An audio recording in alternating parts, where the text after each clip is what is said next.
Caroline Strachan with Festive Road, and today I'm here in conversation with Jeroen from Roadmap. Jeroen, thank you for being here. Thank you for having me. Always good to see you at events with your Roadmap stuff on. Likewise. So today we're here talking managed travel. Which part of managed travel would you like to talk about today? Well, you got me a lot of choices, okay. It's hard to pick one, so I decided to pick two. I'd put money on that you would pick two, but go on. So I would like to talk about data, and then talk about engagement, and also how to connect those two dots. And they're big ones, right? So they're big topics. Yeah, they're big topics. So tell me, how do they connect together, and why is it important in 2020? So what we're seeing is people talk about data, but they're struggling to actually operationalize it in the proper ways, right? So people look at data from a procurement point of view. It's like routes, it's money, etc. But what I think is more interesting is the choices that people make is actually about the traveler and their choices, right? And what we try to do is create choices and help these travelers make those choices that get them and the company forward. And typically data is being moved, right? From a company point of view, it's the boring money data, and it's great, but it doesn't move the needle in terms of the total program that you're looking at. So therefore the travelers also need to be part of that same data stream. It's not about the money alone, it's about the quality of what they're seeing, it's about the time they spend, but obviously also the same sustainability part. What kind of choices can we make them? How do we create that awareness? And that's all tied into engagement. And then you tie them together to see what's happening, what is the data telling me, whether it's actually working, and what do we need to change? And then we get into these moving programs that then gonna progress for forever. Nice. Instead of, it's another program, it's another project, blah, blah, blah. Yeah. So you just struck a thought in my mind. Whenever any single corporate we speak to, literally 100% of them, you can ask them one question and you're going to get a really different answer.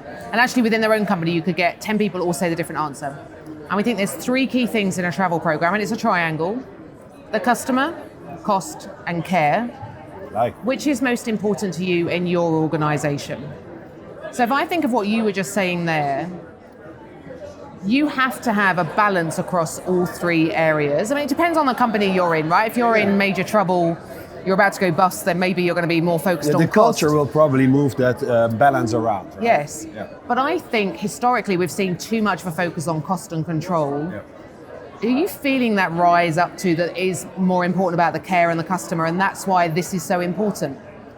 Yes, but also to tie into the cost, because ultimately if you do that right, it will actually lower the total cost of your program. Yeah. Okay. Right? So it amounts to the same thing, and people want to go straight to it and look at the cost. Yeah. But it's actually, they're cutting too many corners there. Yeah, okay. Right? So I ultimately think that if you have a really good program that you tie that care and the customer in, it will ultimately lead to lower cost. Excellent. So within you guys are out at conferences a lot. You're well thought of. Lots of people talk to you.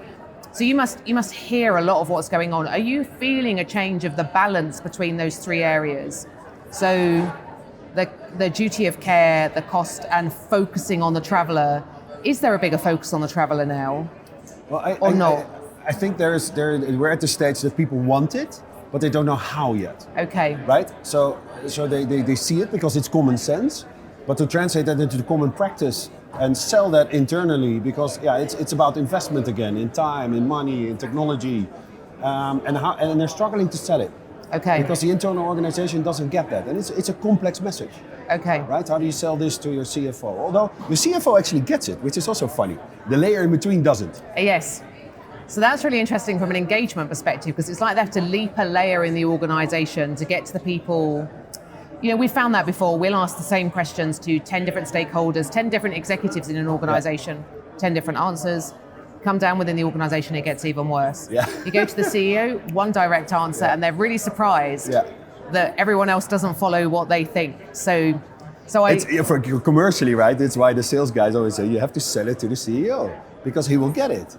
And then the rest is, it's obfuscating the real message. So I think we could go on forever. Sadly, we can't. But linking engagement to data, I think I've heard from you today, can actually absolutely get you to improving the customer experience. Absolutely. Love that. Thank you so much for taking time to speak to us today. Thank you for having me. Thanks, Karen.